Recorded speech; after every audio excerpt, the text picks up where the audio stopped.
예배하러 오신 모든 분들을 주님의 이름으로 환영하고 축복합니다.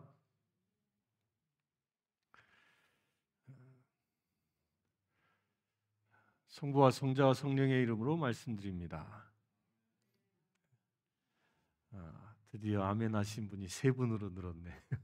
다시 한번 합시다. 성부와 성자 성령의 이름으로 말씀드립니다.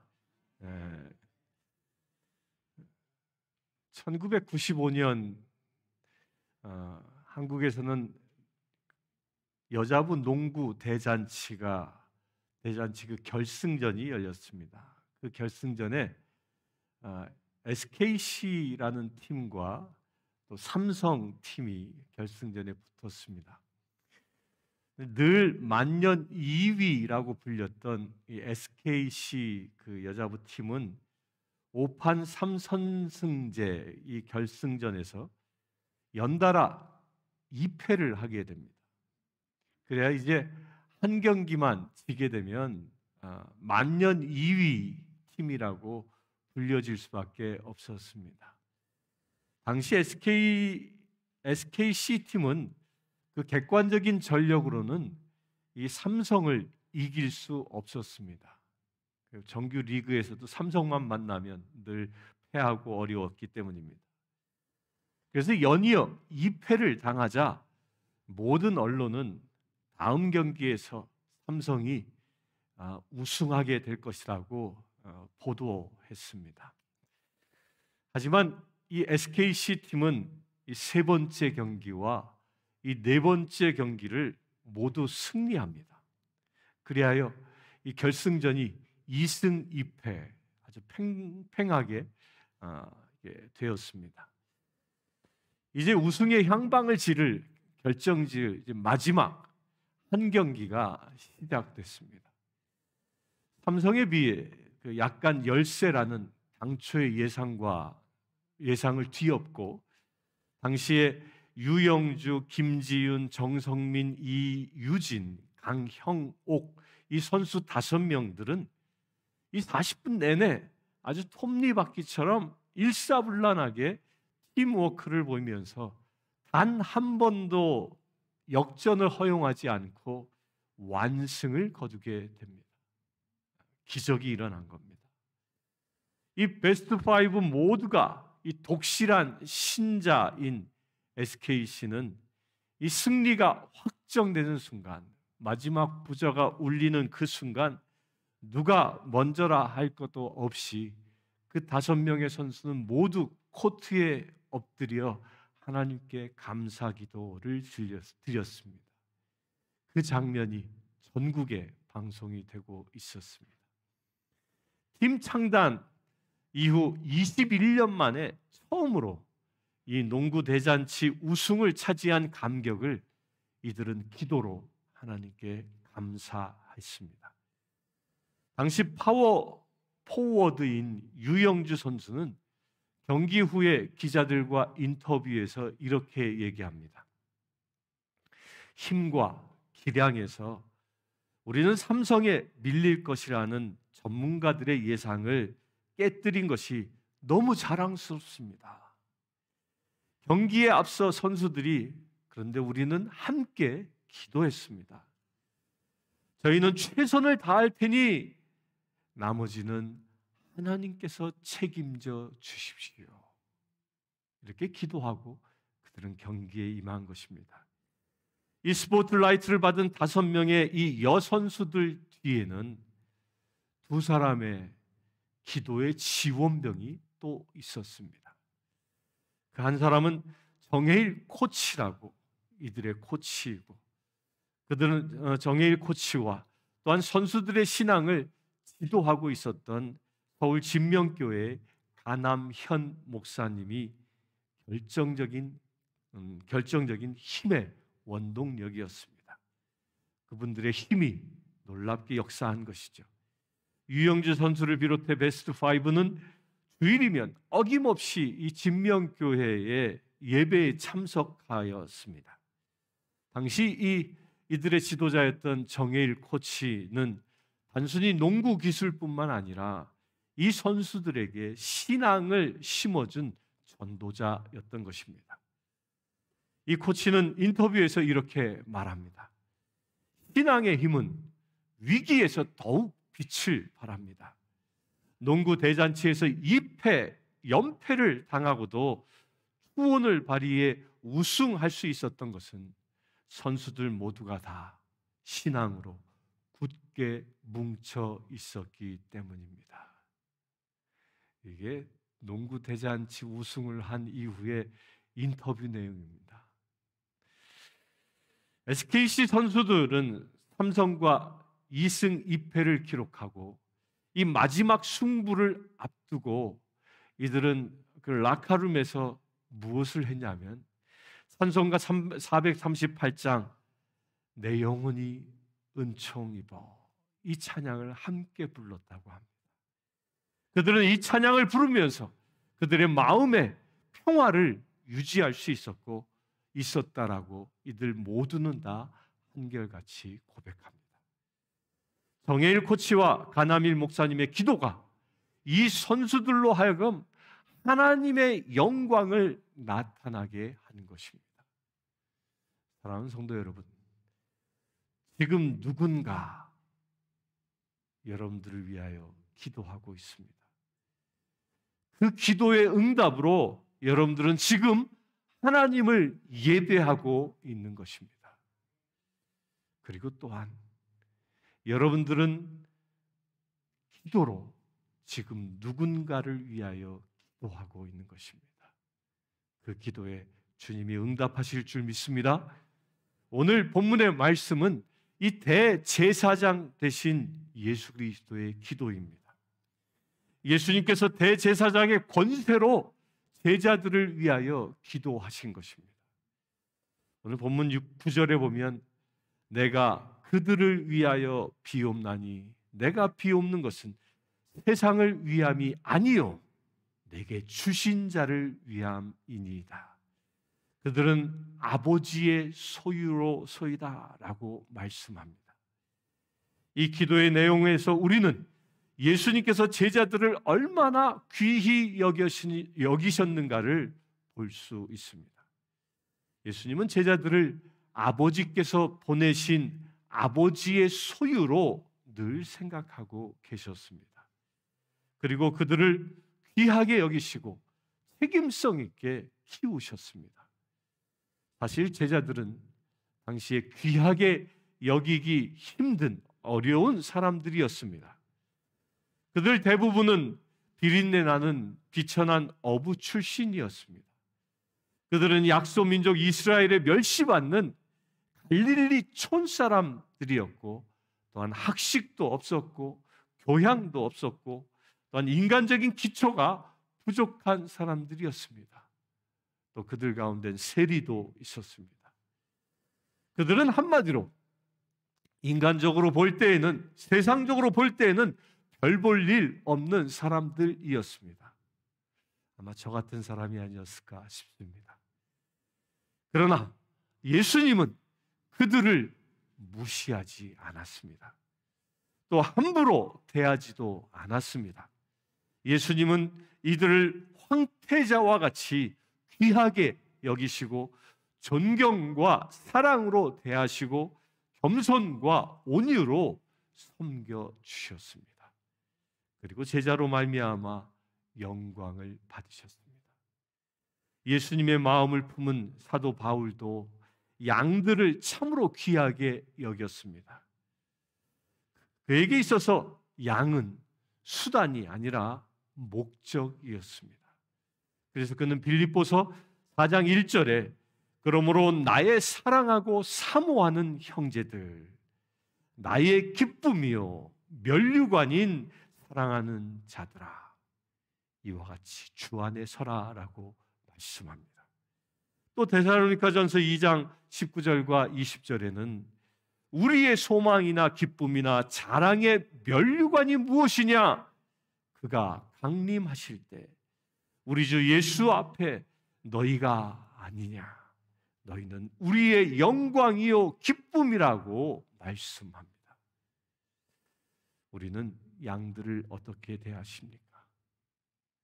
예수님은 여러분들을 면류관으로 기쁨으로 영광으로 대하십니다.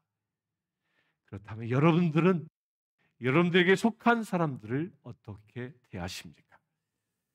양들이 좀 부족하고 허물이 많다고 함부로 대할 때가 우리는 많습니다. 또 내가 전도해서 내가 키우기 때문에 내 양이라고 생각하고 자기 말을 잘 듣는 자기 사람으로 키우기 쉽습니다. 이런 사람들은 교회 안에 분파를 만듭니다. 이렇게 할 때 우리는 하나님 앞에 큰 죄를 범하게 된다는 것입니다. 양은 내 양이 아니라 누구의 양? 하나님의 양인 것입니다. 여러분들이 가지고 있는 모든 것 다 누구의 것? 하나님의 것인 것입니다. 하나님께서 나에게 맡겨주셨으므로 그래서 우리는 귀히 여기고 또한 겸손과 온유로 대하며 책임감을 가지고 우리의 양들을 섬길 수 있어야 합니다. 이는 자식을 키울 때도 마찬가지입니다.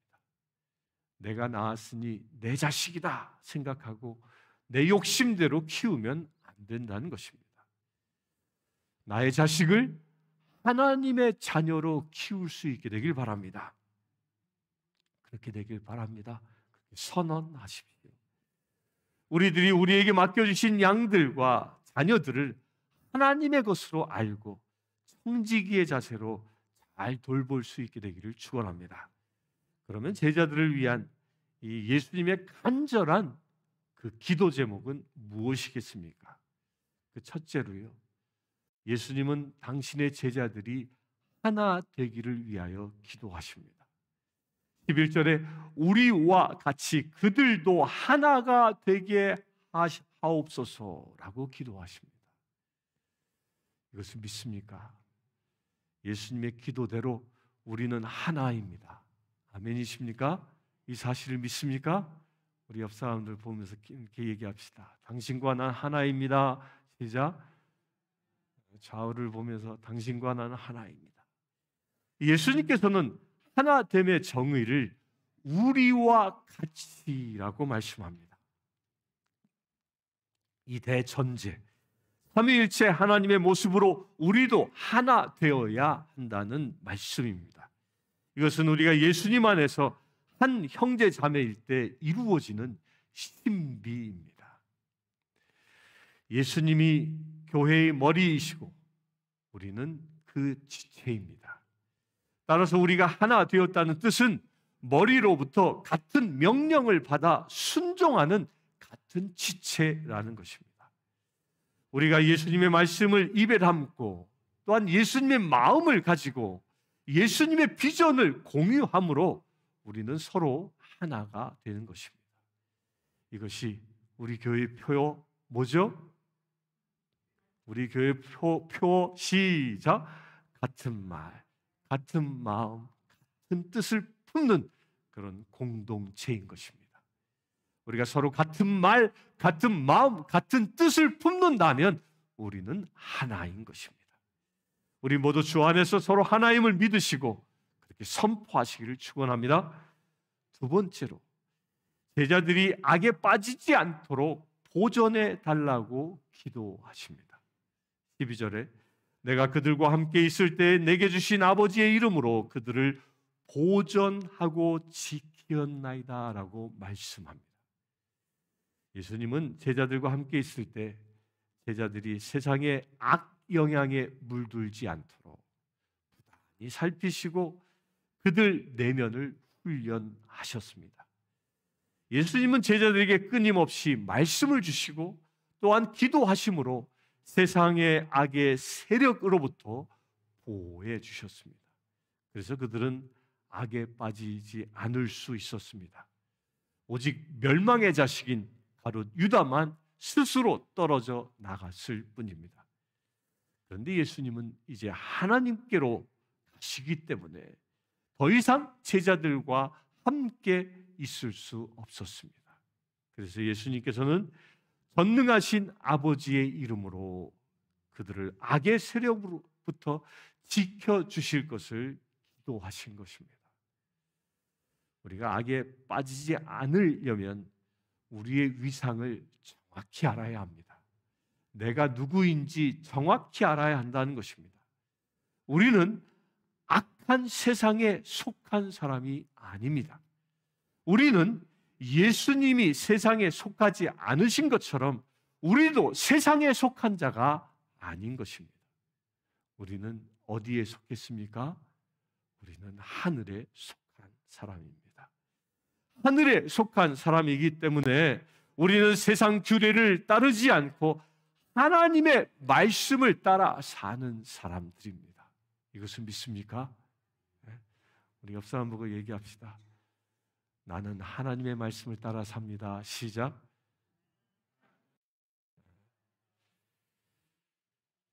그리스도인들이 세상 속에서 일하고 먹고 자고 살고 있지만, 그러나 세상에 속한 사람이 아니고 하늘에 속한 사람입니다.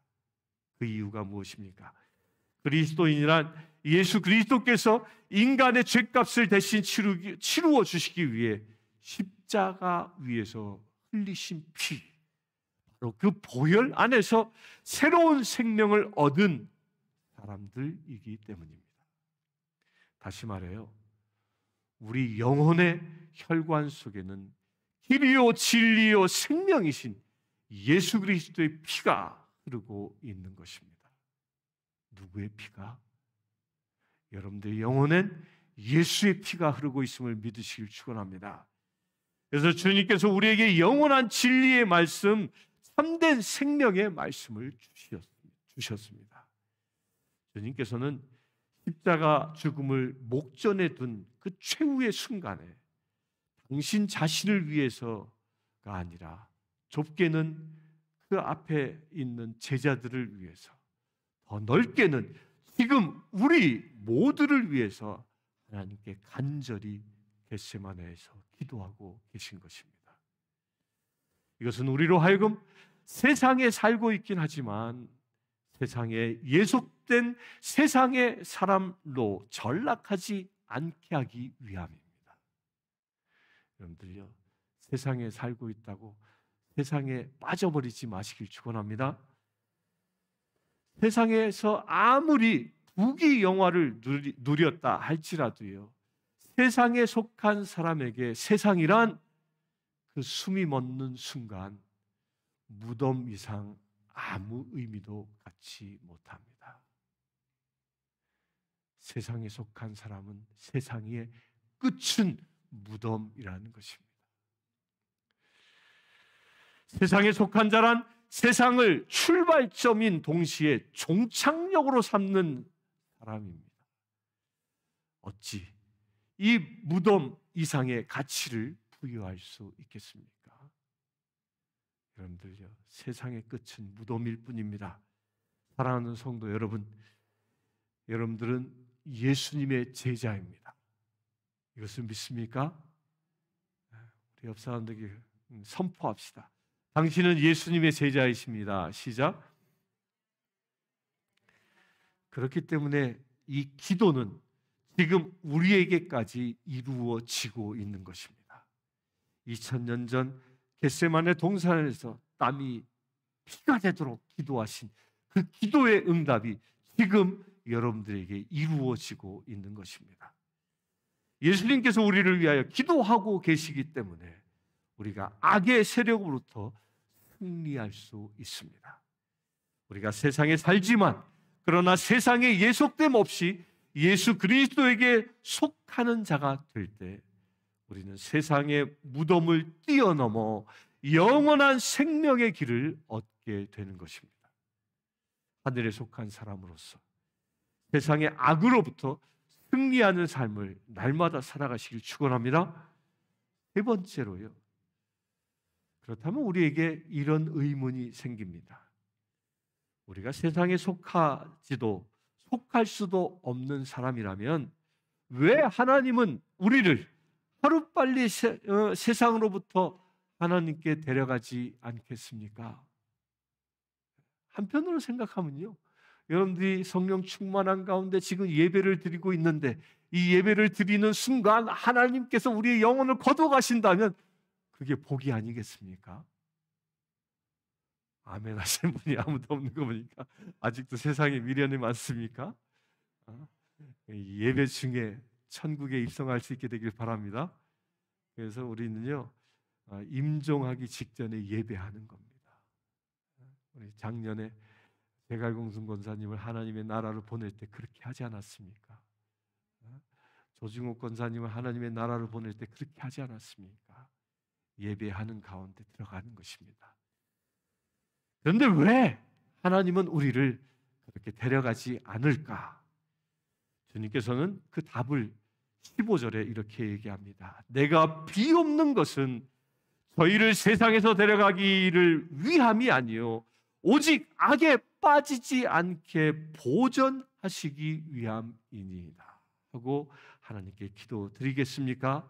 더욱이 본문 18절에 아버지께서 나를 세상에 보내신 것 같이 나도 저희를 세상에 보내었다라고 말씀하심으로써 오히려 우리로 하여금 세상 속에 왜 더 적극적으로 살라고 말씀하겠습니까? 그것은 세상에 속한 세상의 사람이 되게 하기 위함이 아니라 세상에 예속되어 세상에 노예된 자들을 일깨워 그들을 진리를 따르는 자들이 되도록 그들을 돕는 주님의 도구로 쓰시기 위하여 우리를 지금 살리고 계시다는 것입니다. 우리가 살아가는 이유입니다. 그렇다면 그리스도인이란 어떤 사람이어야 하겠습니까? 그리스도인이란 세상의 국적을 갖고 세상에 속해서 살고 있지만 결코 세상에 예속된 세상의 지배를 받는 사람이 아닙니다. 오히려 세상에 살면서 세상에 노예된 사람들을 일깨우고 그들을 진리로 인도하는 그리스도의 제자인 것입니다. 이 정체성을 바르게 인식하고 있는 사람이 그리스도인으로서 바른 삶을 영위할 수 있습니다.